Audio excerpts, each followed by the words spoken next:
Hello students, welcome back to my YouTube channel BHSS सोई book once again. Students, आज की जो video है ये रहने वाली है क्लास 10th जेके बोस क्लास 10th का जो इंग्लिश का पेपर होता है, उसका हम guest paper slash analytical question paper देखेंगे। क्योंकि गेस्ट कम एनालिटिकल क्योंकि मतलब जो इंग्लिश का पेपर होता है इसमें ज़्यादा एनालिसिस ही चलती है, क्योंकि ग्रामर पोर्शन ज़्यादा होता है, क्वेश्चंस कम आते हैं। क्वेश्चंस के ऑलमोस्ट 24 मार्क्स ही आते हैं आउट ऑफ 80। तो बाकी हमारा क्या होता है, बाकी हमारा ग्रामर होता है। तो एनालिसिस करेंगे किस तरह का पेपर रहने वाला है। तो बने रहिए वीडियो के साथ। वीडियो स्टार्ट करने से पहले मैं आपसे रिक्वेस्ट करता हूं कि अगर आप इस चैनल पे नए हो तो प्लीज़ चैनल को सब्सक्राइब ज़रूर कीजिएगा और बेल नोटिफिकेशन आइकन को भी आप प्रेस कीजिएगा, ताकि जो मेरी आने वाली वीडियोस होंगी उनकी नोटिफिकेशन भी आपको मिलते रहे। मैं एक और बार रिक्वेस्ट करता हूँ आपसे कि आप मेरी वीडियो से देखते हो लेकिन सब्सक्राइब नहीं करते हो, तो प्लीज़ सब्सक्राइब ज़रूर कीजिएगा। चलिए हम वीडियो का स्टार्ट करते हैं। वीडियो में के पहले पार्ट में हम देखेंगे कि जो क्वेश्चन नंबर 15 मैंने पहले ही यहाँ से दिखाया आपको कि क्वेश्चन नंबर 15 जो है ये 3 मार्क्स के क्वेश्चंस होते हैं। इसमें क्वेश्चन नंबर 15 में 3 मार्क्स के क्वेश्चंस होते हैं। जो आपको क्या करना है, आपकी जो NCERT बुक है उसमें टोटल 8 चैप्टर्स होते हैं जो कि प्रोज सेक्शन से आते हैं। प्रोज सेक्शन से आते हैं 8, जो प्रोज सेक्शन में आपको 8 चैप्टर्स है। आपको क्या करना है, आपको 4 चैप्टर्स के जो क्वेश्चंस हैं, NCERT क्वेश्चंस है, 4 चैप्टर्स के आपको फुल सारे क्वेश्चंस करने हैं। आप सारे क्वेश्चंस करोगे तो आपके जो 3 मार्क्स के 4 क्वेश्चन आते हैं वो आपके कन्फर्म हो जाएंगे। तो आपको क्या करना है, जो फुटप्रिंट्स विदाउट फीट, अगर आपने ये चैप्टर सारा किया है तो आप इस के सारे क्वेश्चंस कीजिए। एन एक्सलेंट फादर, अगर इसमें भी आपको क्या करना है, NCERT के सारे क्वेश्चंस करने हैं आपको। From the diary of a young girl, इसमें भी आपको सारे क्वेश्चंस करने हैं NCERT के। Long walk to freedom, do all the NCERT question, इसमें भी आपको सारे NCERT क्वेश्चंस करने हैं, यानी कि जो बुक पे जो भी कोई क्वेश्चन है आपको वो सारे क्वेश्चंस करने हैं, ठीक है। The sermon at Benares, do all the NCERT, इसके भी सारे क्वेश्चंस करने हैं। लेकिन यहाँ पे एक नोट मैंने लिखा है, डू चैप्टर 1 और चैप्टर 5। या तो आप चैप्टर 1 कीजिए या तो आप चैप्टर 5 कीजिए। यानी जो बच्चा चैप्टर नंबर 1 करता है उसको 5 करने की ज़रूरत नहीं है, और जो बच्चा चैप्टर नंबर 5 करता है उसको चैप्टर नंबर 1 करने की कोई ज़रूरत नहीं है, ठीक है। तो इस तरह से अगर आप इन चैप्टर्स के सारे क्वेश्चंस NCERT के क्वेश्चंस याद करेंगे तो आपको और कुछ करने की ज़रूरत नहीं है, ठीक है। क्वेश्चन नंबर 15 के लिए। क्वेश्चन नंबर 16 के लिए अगर आप देखेंगे, क्वेश्चन नंबर 16 के लिए आपको 6 मार्क्स के क्वेश्चन है। 6 मार्क्स के क्वेश्चन है, 6 मार्क का एक क्वेश्चन आता है, ठीक है। उसमें आपको क्या करना है, प्रिपेयर। आपको जो द प्रपोजल है प्ले, आपको वो प्रिपेयर करने। उसमें आपको 4 क्वेश्चंस आपको करने हैं। Question number 1, theme of play proposal, character sketch of Natalia, character sketch of Chubukov and character sketch of Lomov. ये आपको ये 4 करने हैं, ठीक है। बस इतना ही। इस क्वेश्चन नंबर 16 में का एक क्वेश्चन आता है 6 मार्क्स, तो ये क्वेश्चंस करने हैं आपको, ये 4 क्वेश्चंस खाली। और जो क्वेश्चन नंबर 17 है उसका भी एक 6 मार्क्स आता है। आपको क्या करना है, जो स्टोरी है आपको द नेकलेस, उसके जो NCERT क्वेश्चन है वो सब करने हैं।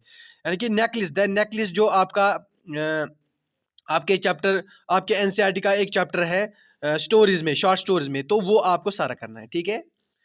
इसके बाद हम देखेंगे सेक्शन ए, हम देखेंगे रीडिंग कॉम्प्रहेंशन। रीडिंग कॉम्प्रहेंशन में आपकी जो अंडरस्टैंडिंग कैपेबिलिटी है वो चेक की जाती है। आपको क्या करना है, जो पोएट्री एक्सट्रैक्ट है उसमें आपको क्वेश्चन नंबर 1 जो आता है पोएट्री एक्सट्रैक्ट में से, यानी कि जो आपकी NCERT का जो पोएट्री सेक्शन होता है उसमें बहुत से सारे पोएम्स होते हैं। तो आपको क्या करना है, उनको अच्छे से पढ़ना है। सब पोएम्स को अच्छे से पढ़ना है, बिटवीन द लाइन्स अच्छे से, बहुत ना अंडरस्टैंड करना है कि जो पॉइंट है वो इन पोएम्स में क्या बता रहा है, ठीक है। लेकिन इंपॉर्टेंट पोएम्स कौन कौन से है जिसमें आपको ये पोएट्री एक्सट्रैक्ट आ सकता है, एक है prayer, my mother at 66, and evening wait with rain, and last lesson of the afternoon, ठीक है। तो ये 4 क्वेश्चंस आपको, ये 4 पॉइंट्स आपको, इनको ज्यादा ध्यान दें। पढ़नी तो आपको सारी पोएट्री सेक्शन है, उसमें से आपको पोएट्री एक्सट्रैक्ट है, लेकिन ये 4 जो है, ये 4 जो है, ये आपको बहुत ही अच्छे से पढ़नी है, ठीक है। फिर उसके बाद क्वेश्चन नंबर 2 है प्रोज एक्सट्रैक्ट। प्रोज एक्सट्रैक्ट इसके भी 5 मार्क्स है।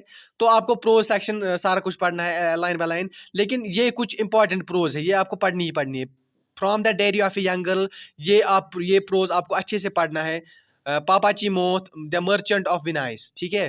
तो इसमें से आपको प्रोज एक्सट्रैक्ट आता है, फिर क्वेश्चन कुछ होते हैं तो वो आप कर सकते हैं। एक और होता है अननोन प्रोज एक्सट्रैक्ट, ये किसी भी ये अननोन होता है, ये कुछ भी आ सकता है। यानी कि आपको क्या करना है प्रैक्टिस, आपको अंडरस्टैंड, यानी कि जब जो आप पढ़ रहे हो इंग्लिश में आपको वो अंडरस्टैंड होना चाहिए। अगर आपको अंडरस्टैंड होता है तो ये 15 मार्क्स आपके पक्के, ठीक है। फिर उसके बाद है सेक्शन बी ग्रामर। मॉडल्स आपको पढ़ने हैं, ये ग्रामर आपको पढ़ना है ज़रूरी, उसमें 2 मार्क्स आते हैं। आर्टिकल्स के 2 मार्क्स आते हैं। रिलेटिव क्लास के 3 marks. Narration direct and indirect और 3 मार्क्स आते हैं इसके। एरर करेक्शन उसके 5 मार्क्स आते हैं। एरर करेक्शन आप जो चैप्टर नंबर बोली है तो उसका जो लैंग्वेज वर्क है उसको आप प्रैक्टिस कीजिए एरर एंड करेक्शन के लिए, ठीक है। और ये जो बाकी ग्रामर है ये आपको पढ़ना है, ये आपको सीखना है, ठीक है।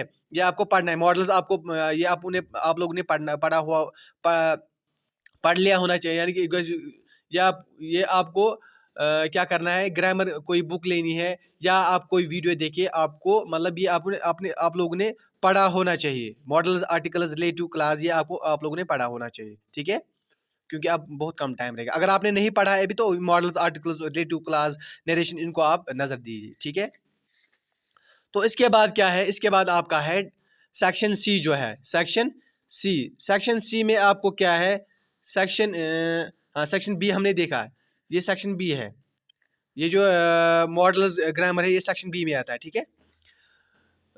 सेक्शन सी जो है आपका ये राइटिंग स्किल है। राइटिंग स्किल में आपको क्या करना है, डायलॉग है, नोटिस है, लेटर राइटिंग है, ड्राफ्ट है, मैसेज, आर्टिकल राइटिंग, पैराग्राफ्स। तो इनको भी आपको अच्छे से देखना है। तो इनके लिए मैंने आपको क्या करा, अगर आपको प्रैक्टिस सेशन चाहिए तो practice from question book, link in description box, source GK books. यानी कि मैं डिस्क्रिप्शन बॉक्स में आपको क्वेश्चन बैंक का एक PDF प्रोवाइड करूंगा, क्वेश्चन बैंक का एक PDF प्रोवाइड करूंगा, उसको आपको प्रैक्टिस करनी है। वो प्रैक्टिस उसका सोर्स यानी कि JK बोस की वेबसाइट पे ये क्वेश्चन बैंक है आपका, तो आप वहाँ से प्रैक्टिस कीजिएगा। यानी कि इन डायलॉग्स वहाँ पे बहुत सारे हैं, नोट्स वहाँ पे बहुत सारे हैं, letter writing, drafting, message, article writing, paragraph writing वहाँ पे बहुत दिए हुए, आप उनकी प्रैक्टिस कर सकते हैं, ठीक है। क्वेश्चन बैंक कहाँ से मैंने वो उसका जो सोर्स है वो JK बोस है, ठीक है। और फिर सेक्शन डी में क्या है, finding poetic devices oblique answers from the poem extract, ठीक है। तो आपको क्या करना है, आपको कुछ एक्सट्रैक्ट दिए होते हैं, पोएम एक्सट्रैक्ट आपको दिए होते हैं, उसको भी क्या करना है आपको, पोएटिक एक्सट्रैक्ट होता है उसमें आपको पोएटिक डिवाइसेस निकालने होते हैं या आंसर्स कुछ होते हैं। पोएटिक डिवाइस यानी कि जैसे सिमिली होती है, आप मेटाफर होता है, ये आपको पता होना चाहिए। मेटाफर,